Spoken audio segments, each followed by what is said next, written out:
Hello, and welcome back. So, right off the bat, okay, I honestly don't know how to start this stuff. Like, do you start with a subject already in mind or something random? I don't know, but I already know what I want to talk about from like last week. So, like, okay, not technically last week, a couple of days ago when I pre recorded this, but anyway, back to the point. But last week, I talked about the entirety of Kingdom Hearts, the series, all the games so far, even Kingdom Hearts 3. And I realized that even though I praised Kingdom Hearts 3 a lot, I never really got into detail on how much I really liked it and stuff that I liked about it. So I thought I'll make a special one just for Kingdom Hearts 3 because like, I really like Kingdom Hearts 3, not gonna lie. And it's weird now because for some reason, every time I look up about Kingdom Hearts 3, there's a lot of negativity towards that game, and I found it really weird and dumb to say the least. Okay, I apologize for the background noises. It's a pretty hot day where I'm from, so that sucks. Anyway, so back to the negativity of Kingdom Hearts 3. It's weird because I look at some reviews where they praise the game, and then I look at the comment section and I go to the recent ones and they talk about like, oh, so how about the game now? Is it still good, or is nostalgia off or something? The hype or something? And I found it really dumb. And it's weird because Kingdom Hearts 3 feels like a sequel, like it was made with the past games in mind to create something new and unique, to make sure the game isn't like the past game, which was what Kingdom Hearts 2 was for Kingdom Hearts 1. It just fits, and every time I see criticism about the game, I'm gonna just put it simply bad, because every time I try, if you hide the number, the title of the game, it can literally apply to any other game in this series. And another thing I just find really dumb is like, it's most of the criticism just boils down to it's not Kingdom Hearts 2, therefore it is bad. And it makes me say that Kingdom Hearts 2 is overrated now, but which isn't the case. Kingdom Hearts 2 is a really good game, so is Kingdom Hearts 3, but the criticism towards it is just dumb to say the least, so I'm just gonna leave those piles behind. And when it comes to me talking about Kingdom Hearts 3, I'm not gonna put myself in a high pedestal, even though I am right now. But I just got into the series this year and I played through all the games, so like, I don't have any nostalgia for the games any day soon. So like, my opinion is more fresh, but like, and it's not like as though it's Final Fantasy 15 case, like, oh, later on the updates fix the game's problem. Other than adding critical mode, I don't think there were any real big updates. Other than they added to Keyblade and the Remind DLC. Apologize. But I'll get to it later, and I want to start off with, I'm gonna go through each Disney World because like, when it comes to Disney World, I think Kingdom Hearts 3 just does it perfectly. Either do it by the movie's original story or make something completely new. Like for the first world being Olympus, and it's like, having Olympus as an actual world this time was amazing. In past games, it was like the arena, the Colosseum, and the one room before that, and the other room before that. Birth by Sleep had another room which is supposed to be Thieves, I think. And that's pretty much it. So having it as a full-blown world with little details, architecture, everything was so fun, especially the music, like the first area of music, it's really good. But when you go to the heavens, I guess Mount Olympus, the god area, and having the famous fanfare was just awesome. And like, I'm gonna say this a lot, two words, awesome and epic, even though epic is one of the words that's just been used so much that it sort of loses its meaning. But that's like how I will describe it. I know some say that, oh, they missed the Colosseum, the arena, the matches, but they were never really a big thing for me. They were kind of just like a side thing that never really added too much to it. So I never really saw the point of it, and I really just love how Olympus is in Kingdom Hearts 3. It was just a blast to go through, and the boss for the area, the Titans, other than the tornado fight, the one for the last one, they were all really fun. And when I first played the game, I was kind of scared because like they had 3 health bars, and I'm like, oh god, that's a lot. But like, the game was designed like that, so it was okay. Story-wise, I like having the beginning. It started off where you left off in Fragmentary Passage with Sora about to go to Olympus, and So that was pretty cool, but when it flashed Kingdom Hearts 2 2.9, that just made me laugh my ass off. Humor in this game is really good. In the past game it was hit or miss, but Kingdom Hearts 3 nails down humor pretty well. The story for Olympus is actually pretty good. I like how they take the story from the past games and make it into one big one, and it ended really sweetly. That's a word, right? So it was really cool. Another part I really like about was how the game looks. This game is absolutely stunning. It's like each Disney world feels like the movie. Like Olympus feels like it was made in the movie, even though I haven't seen the movie. I absolutely adore Hades. Especially in this game where he says, oh, like, I planned this for 18 years. It's like, game, you're becoming really meta now. Stop it. And the game goes there a lot of the time, and it's amazing. And the music was great. Everything about the first world was really top notch, and the fact that they continue it later on, it's what you call impressive. The next world, it's Twilight Town. Even though it's actually short compared to Kingdom Hearts 2, it's like, it actually feels like a world full of humans. Like having NPCs around was like, oh my god. And the music as well, it's not a remix, a re-orchestrated one of the main themes and working together. Pretty cool, pretty good arrangement. But having like the world feels like a world for the first time with the NPCs and stuff, it was like, oh, whoa. Even though it is smaller, I think it was well worth it. The little details like the cinema area with the Mickey Mouse and Sora back in the old day cartoons, it's just cute, honestly. And the bistro, it's like, mini games in video games are always hit or miss, but I really do like cooking in Kingdom Hearts 3. It's fun while not being frustrating. It also reminded me that the PS4 controller had a microphone, like a speaker in it, so that caught me up completely out of the left field. So that was pretty cool, and like, even though it was short, I do think it was good. I hope there was no echo in this clip because, oh boy, I forgot to close it. Anyway, so Twilight Town, while being short, was pretty good, even though, yeah, like I said before, short. So the real first world, I guess we'll say, is Toy Box, the Toy Story, and like, finally a movie that I've watched and it's in the game. Back in the day, Pixar wasn't bought by Disney yet, I think.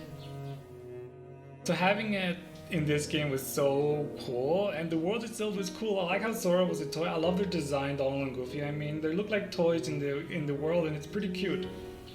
The world itself is awesome. I like the video game references, the box art in the gaming area, the minigame, Verum Rex. That cutscene cut me off completely, and Verum Rex, Yozora, I mean, it's like, it's a massive ride, and I like how the fact that this world story takes place between those Toy Story 1, 2, and 3, I think it was stated. That was just cool. And that made me realize that if you want to understand the Kingdom Hearts plot, you need to watch Toy Stories, which makes sense. Disney wants you to watch their stuff.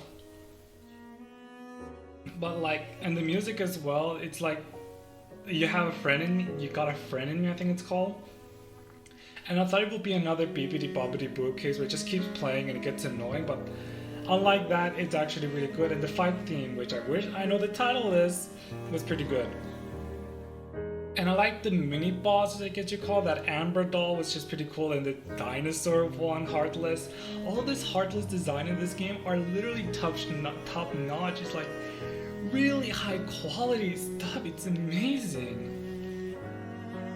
And the fact that fucking Woody roasts young Xehanort was just like icing on the top. It was just not funny, it was cool because Sora gets a cool line in as well. And like, and the thing with Woody and Buzz, like, it obviously is not their voice actor from the original movies, I think. I think the other characters like Rex and Ham, they had the original voice actor.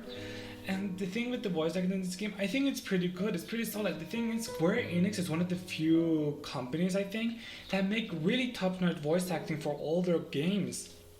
And it's weird that I see people criticize the game's voice acting for sounding bad. It's like, have you ever heard human talk before? Because that's how they talk. The next world I want to talk about is Corona. Not a good title now, but Kingdom of Corona with And right off the bat, I haven't seen Tangled. I've seen it in a school fair one day, and I just half of it, and I got bored. I don't think it was a bad movie. It's just that as a kid, really, your attention isn't that long. But one thing I knew right away was Mother Gothel. She was such a piece of ass. It's amazing. She looks so hot, and I don't understand that. It's weird.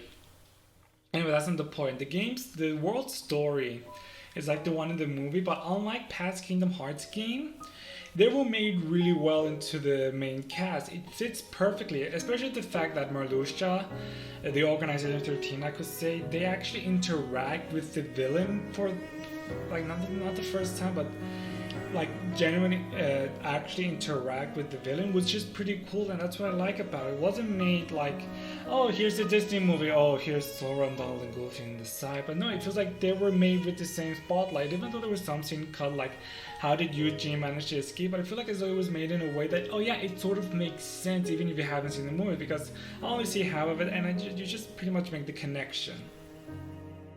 And the boss for that world, the Grim Man or whatever, the Heartless of Mother Gothel, again, really well made. And it was really cool how it uses the environment to its surrounding, like climbing up. And it's climbing up the top of the tower. And the fact that it was essentially the ashes of Mother Gothel and the power of Marluxia, what do you call it? Like the Heartless power, I guess. And it's essentially the Heartless of Gothel. It was just pretty cool, and I wish I could say more, but like how many other ways is there to say cool? The next world is Monstropolis, and like Toy Box, it had its own story to it, which made it even cuter, and it's amazing.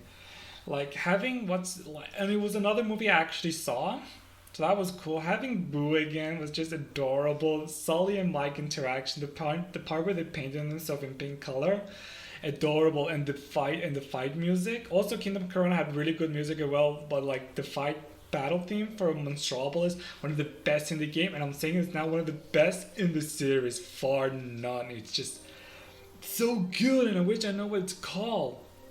This is also the first time we see Unverse for the first time again. I want to say I hate their design, but I actually really like how they're cool. It's like they're safe only for this world, and I really like it, especially that boss, because like it was only the few bosses that I had a hard time with. I apologize. That I had a hard time with because of its insanely high defense. I played the game on proud mode, and sure, it was easy for the most part.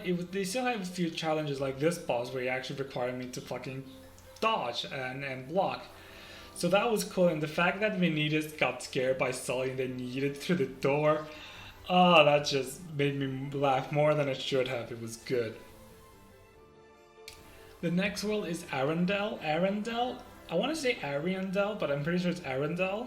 And like, it's the original movie's plot, and the fact that they had Let It Go recreated it was just amazing. But like, oh, and I forgot to mention Zora's design and in the Monstropolis world. Pretty cute. It's cute, and I like it.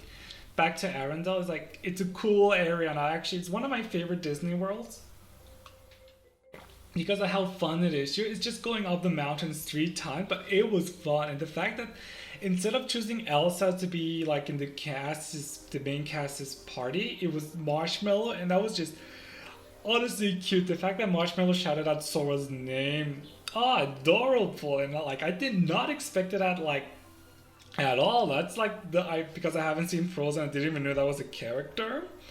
So that was just awesome having this ice monster with you.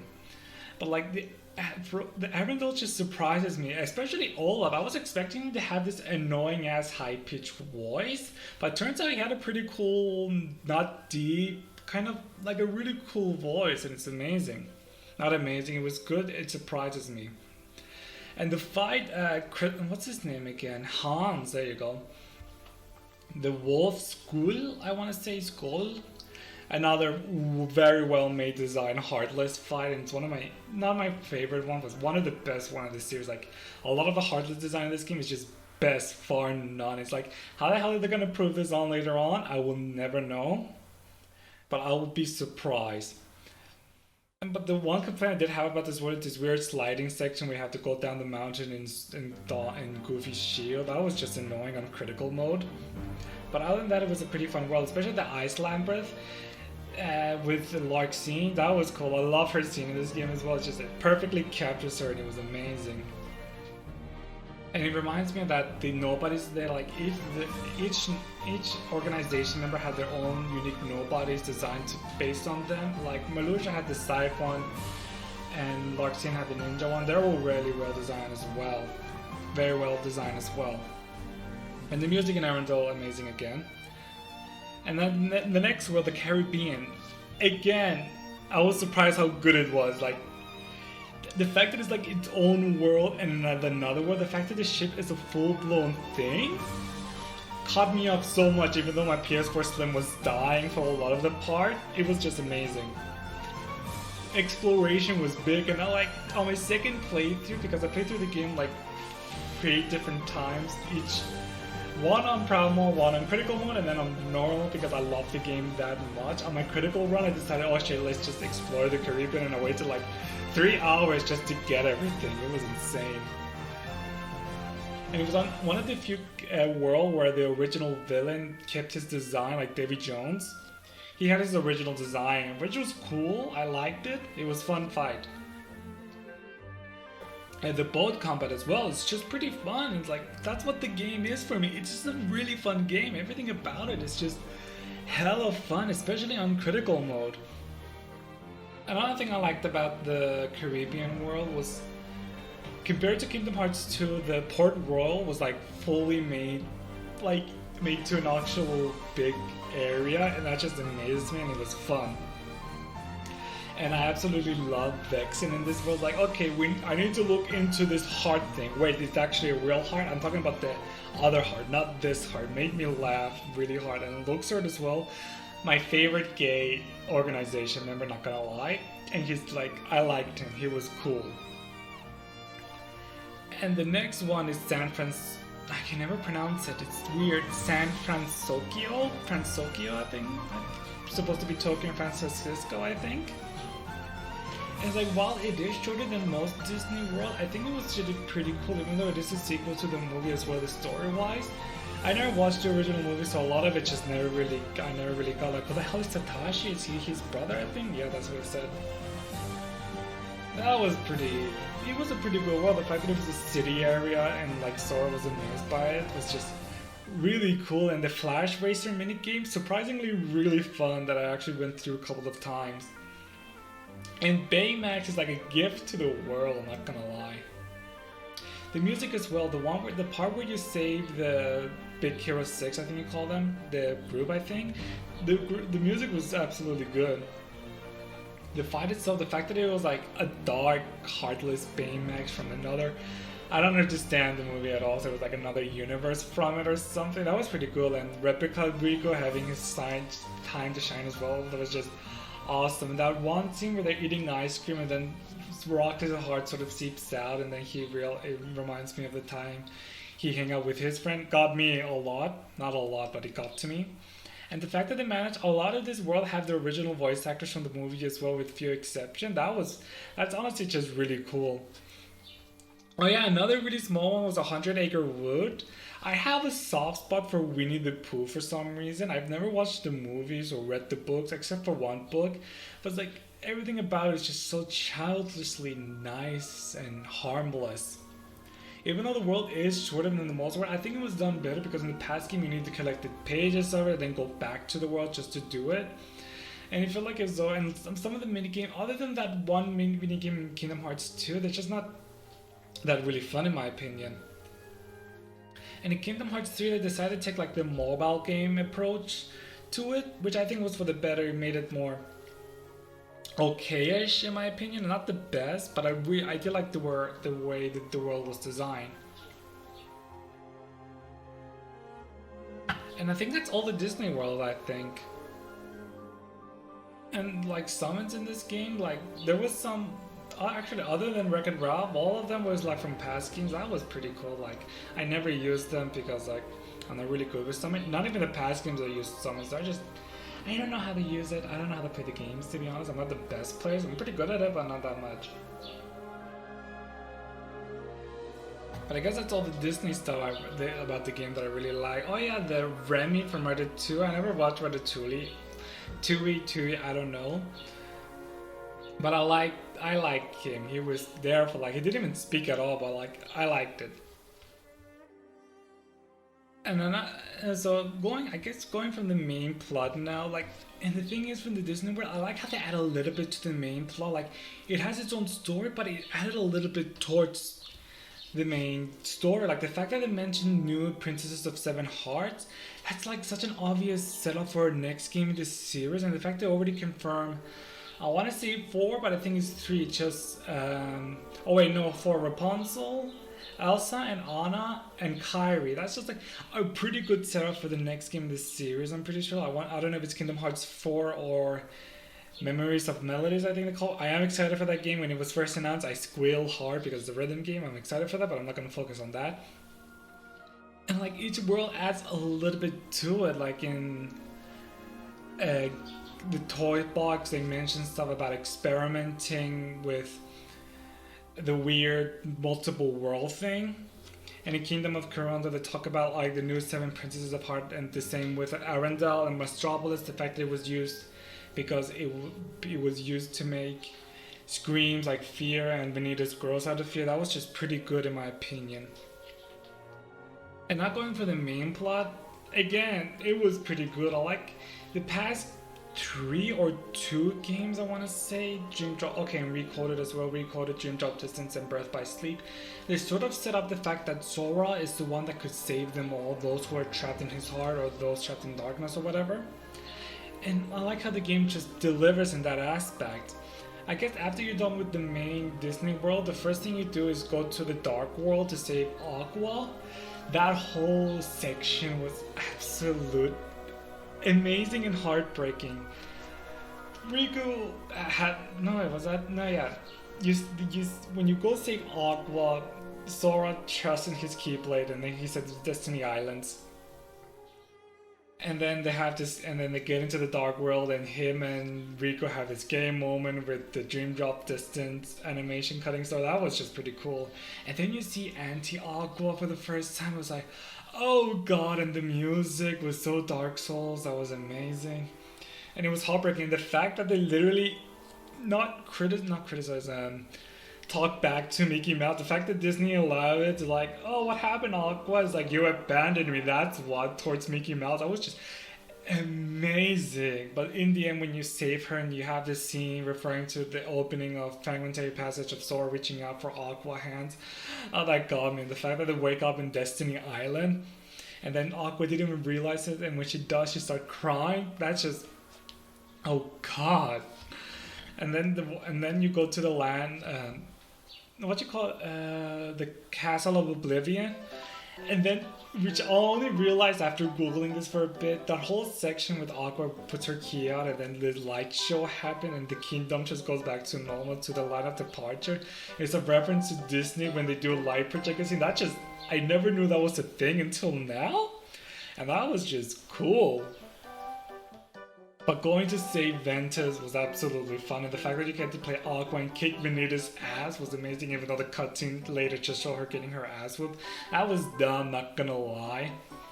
But it was cool having Ventus go save her. That was just amazing. And then Ventus and Sora actually talking for the first time. That was cool. And then Aqua goes good morning, Ven, and then Ven's good morning, Aqua. Oh, God, to me.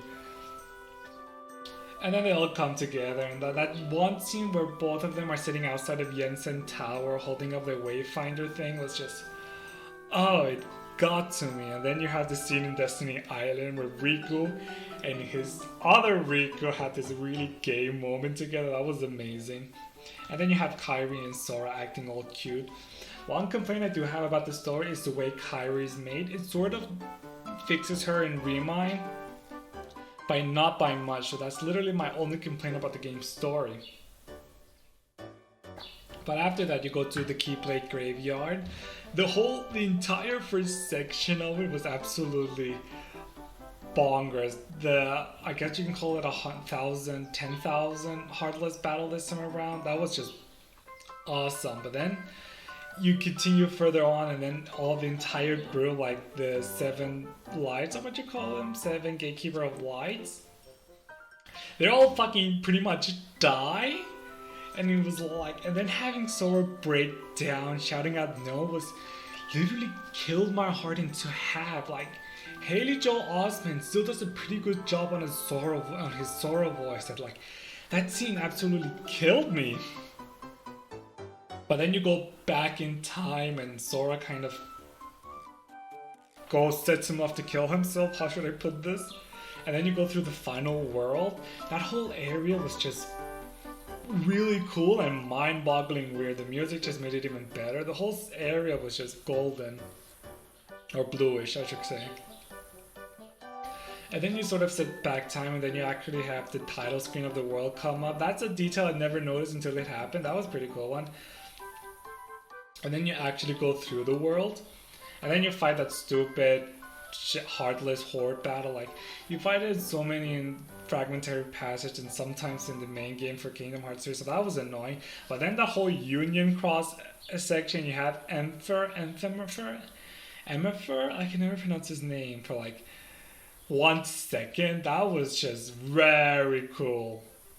Even though I'm pretty sure his voice actor said that one line and that was it. That was just pretty weird.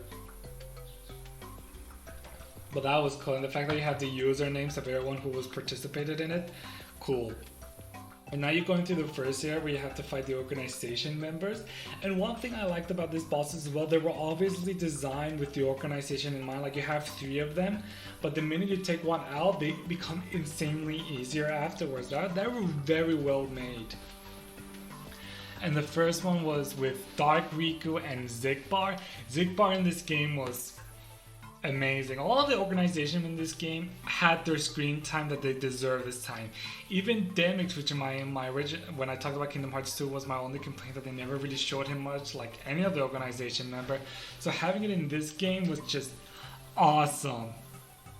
And his scene with Vexen, where Vexen wanted to redeem himself, like amend for his sins, that was just awesome. I loved him, and I love Vexen. But the first fight was with Dark Riku and Zigbar. That was cool, and like, I go back to Zigbar later with his reveal at the end. That was just amazing. But with Dark Riku, I love the fact that his memories are still the falsified one from Nominate, and even in the end, he sacrifices his own body. I apologize. I'm burping a lot. I'm sorry. And he sacrificed his own body to save him, not to give it to Nominate. That was just cool. But like, if you don't know in ancient Greek, there's a thing called tragic irony, where the reader knows what actually happens, but the main characters don't. So that was the whole situation in a nutshell for me. And I forgot about the lingering will fight. Also, the fact that Donald deletes Terra Xehanort like for a bit. That was just, with Zeta Flare, that was amazing. The whole lingering will with Terra Xehanort, that was what you call epic. It's just cool. And the next organization fight, I'm skipping back and forth because like there's so much I want to say, was with, let me remember, Locksword, Malush, and Lurkseen. Again, it was just fun. The fact that you start off with Locksword and then you go through Malush and Lurkseen was pretty cool, and I liked his final moments with Sora, and Sora's like, yo, let's just be guys friends, and that was just cute. And then Locksword gives him his trump card. Like, I don't know what it means, Nomura, and he will never explain until the next games. So that's something that's gonna come up. And then Marlush and Larxene, like each organization member defeating cutscenes are pretty well made. They were just good. And they keep in line with the characters. The next one being Vanitas and, okay, they can be 2, but I guess I'm gonna go with, it's weird because like, both of these next fights, they're absolutely amazing and make me cry so hard. But I don't know which one to go, but I guess I will go with Vanitas and Terra Xehanort. When you first defeat Vanitas, I wish they kept Vanitas alive, to be honest. He could have been the perfect example of someone who is from the dark, but that doesn't necessarily make the dark a bad thing. But no, he sort of does, but like, Ventus was okay with it and Sora wasn't. That was just weird. But then you defeat Terra Xehanort and then like he has a breakdown, and then the whole chain sequence with him taking Aqua and Ventus, stringing them around like puppets. That's so intense, and the music. But then when he's about to let them drop down and then Ventus crying, he kept his promise to Terra, and then the Guardian from behind just swoops in and saves them, and you had Terra's theme blasting in the background. Was like, oh, that's just what you call awesome. And then he breaks the chain and everyone's free, and then Sora helps release Xehanort's heart from Terra so he can have it back. And then they cry, they hug, and they cry, and then I cry. It's like, oh, it's too much. It's too much. And then you do a Sayax and Shion's fight, and that was just, oh my god, it's even worse. It's not worse in a bad way. It's like, oh my god, it made me cry. That fight itself was hella fun. But like, it's another example like about the game. They knew music was a really big thing, and the fact that the cutscene had hold a lot of cool moments to it was like, it was just good. And I loved it. I just bumped my mic because that's how much I liked it. And it's like each character little motif, like you have Shion's theme and then you have Roxas's theme playing at the certain point, and it was amazing. And like even in before the fight, you still have Axel trying to remember Shion's, like when he talks to Kairi and then her reminds him of Shion.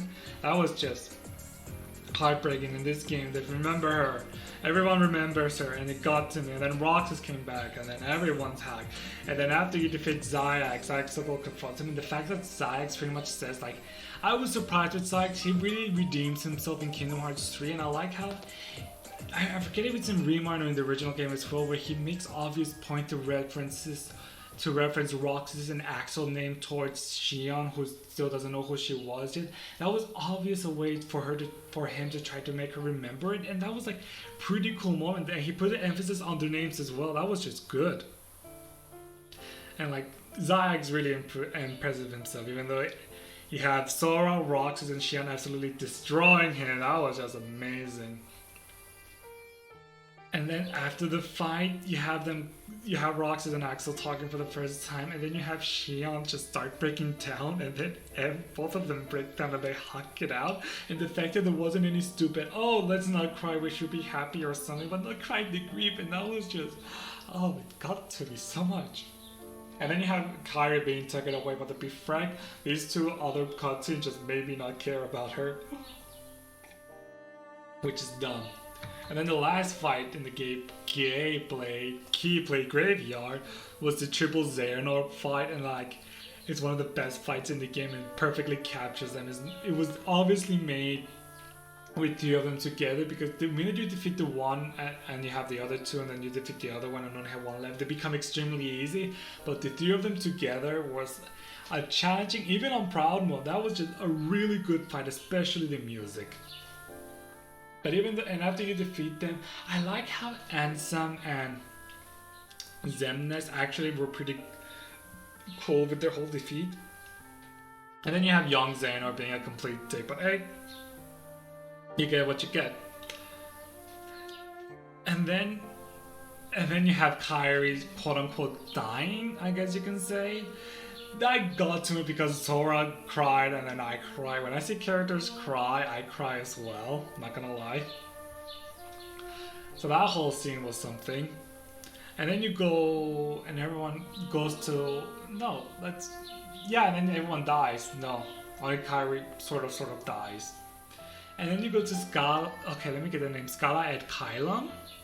What a stunning visual area, and I was like, oh god, what is this place? And then you walk for a bit, and then you see Xehanort, and then you have this pretty cool field fight theme, and then you walked a little bit more, and then you have those pure vessel thing coming out of nowhere with this dramatic ass music. It absolutely scared me shitless. But the whole final fight section was like, I hate saying it, but that's pretty much how I'll say it, what you call epic. It was just so epic. And it's like, and it was multiple phases. You have one point where he literally breaks the area and puts them together. That was fun. And then you go underwater. Like, underwater control they're so much better than Kingdom Hearts 1's, that's for sure, but they're not the best, but they were passable. So that was fun. And then you have the pre-final one where like this destruction of the city and then you have to fly over there. That was just cool. And after you defeat that, you get the final real Xehanort fight.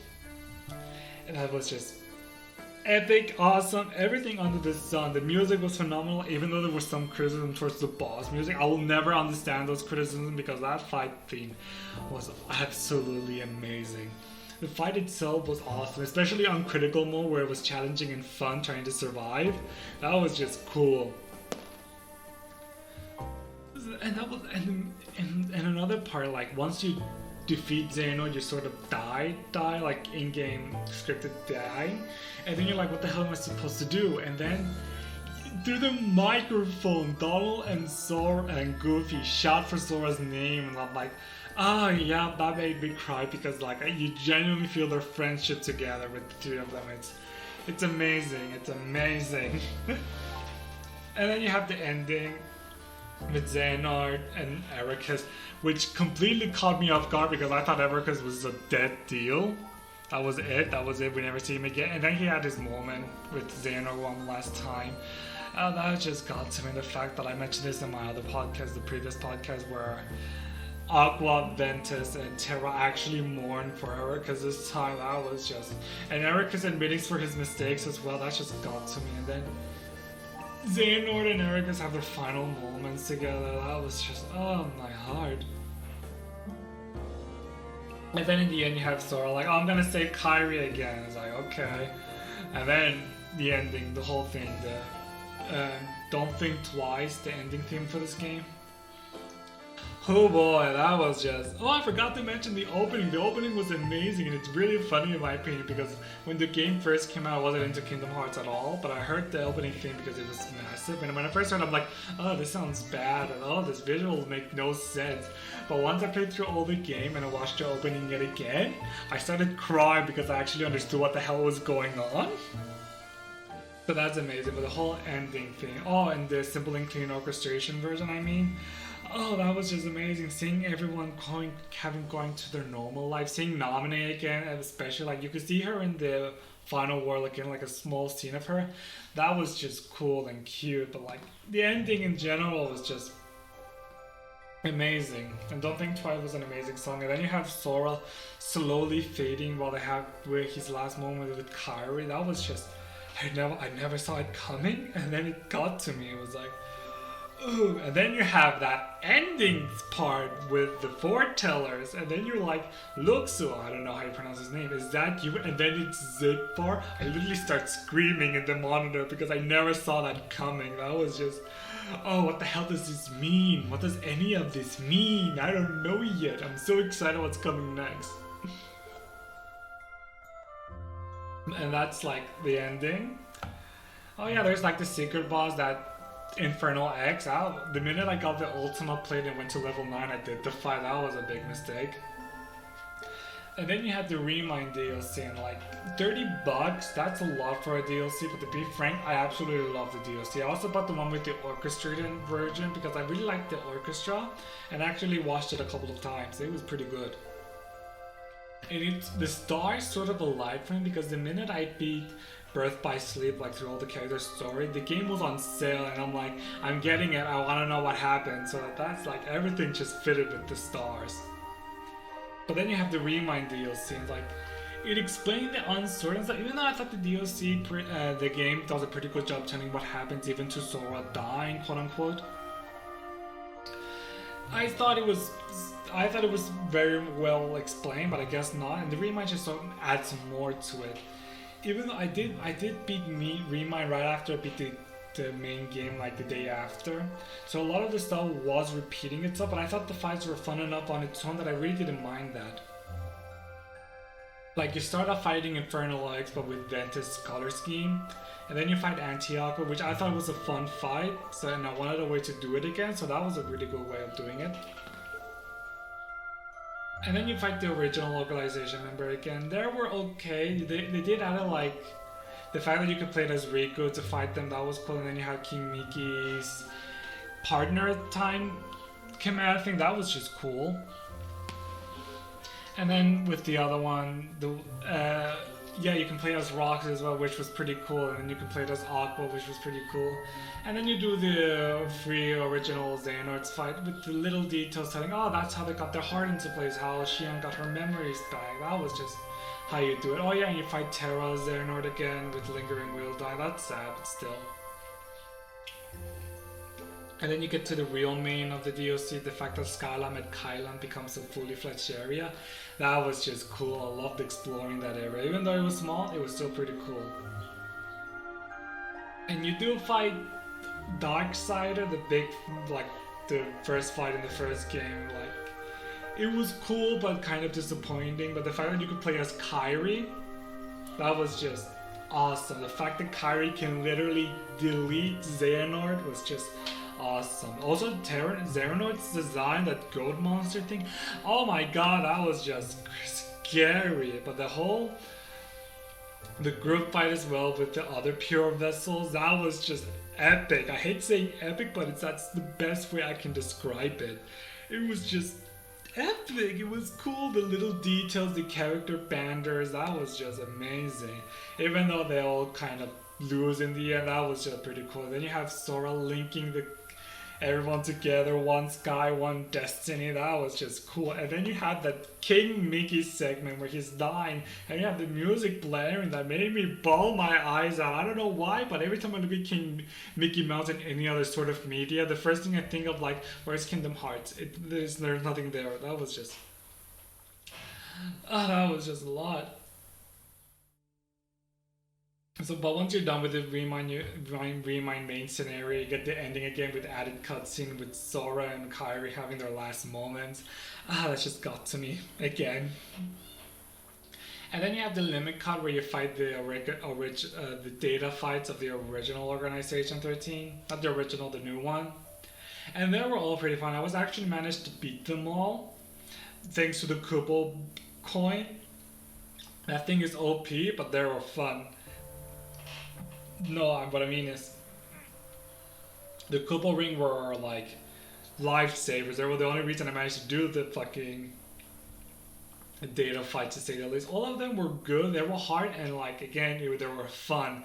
My favorite one was oddly enough Luxor. I really like his stupid card gimmick. Also Mardusha. The hardest one for me was definitely Syax. I did not like his moon phase, and the only reason I managed to beat him was because I never stopped mashing X, so that was cool. Also that Shion's fight, also the fact that each of them have their own unique theme, that was just cool. My favorite one being Larxine's and Shion's. The last fight being with the old Xehanort again. He was okay. I still prefer his final boss version from the main game. He was still hard and challenging, no doubt about it. And also it's sad that Radiant Garden was a fully explored area, but hey, we got the the Fairy Godmother one more time. That was pretty cool.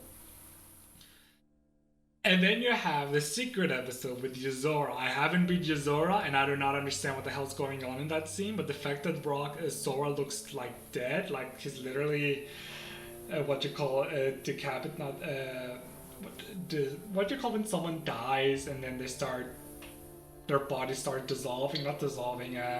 decomposing, like you can see his nails and stuff. It's like, what does this mean? And once you die to Yuzora, you fucking get frozen. It's like, what does this mean? Why is he voiced by Dylan Sprout as well? I don't understand anything, and I'm so excited to see what happens.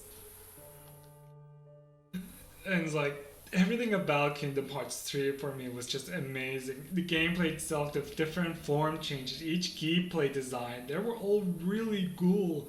And like, I'll say this again, and I'll say it to every other game I played made for the PS4, it was better than Persona 5 in a lot of different ways.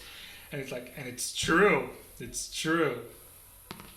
And like, Kingdom Hearts 3 was like the final nail in the coffin for me for that statement, not gonna lie. And everything about this game, the little details, the music, the characters, the voice acting, everything about it was just amazing. And it's like, I loved it so much. I guess that's all I really want to say about Kingdom Hearts 3. There isn't any other thing I like. I did mention the fact that I beat the game 4 times, just even on critical mode, just to get the keyblade. What you call it? What you call that keyblade? I completely forgot what it's called. The Oathkeeper and Oblivion. I managed to get those two. Like the Luck Emblems thing also as well was a pretty cool touch. Like the camera mode, adorable. And the fact that Zora can take selfies as well. That's all I really want to say about Kingdom Hearts 3. I loved it. But the criticism I see for the game are just, again, I say it simply put, dumb. None of them are really good criticism in my opinion. You can be disappointed by it. Sure, that's a good possibility, and it's a good reason not to like a game. But start calling the game terrible is like, makes me want to slap them senselessly, because if you think Kingdom Hearts 3 was a terrible game, you've never played a terrible game before in your life, and it shows. Anyway, I'm gonna leave this one. The thing is with Kingdom Hearts 3, if you wanna play, the best way of playing it is to play the other games in the series just to get the best experience ever. I am happy with myself, the fact that that's what I did, and it made the experience so much better in my opinion. Again, thank you for listening, and I hope I can hear you again. I hope you can hear me again next week. Bye bye.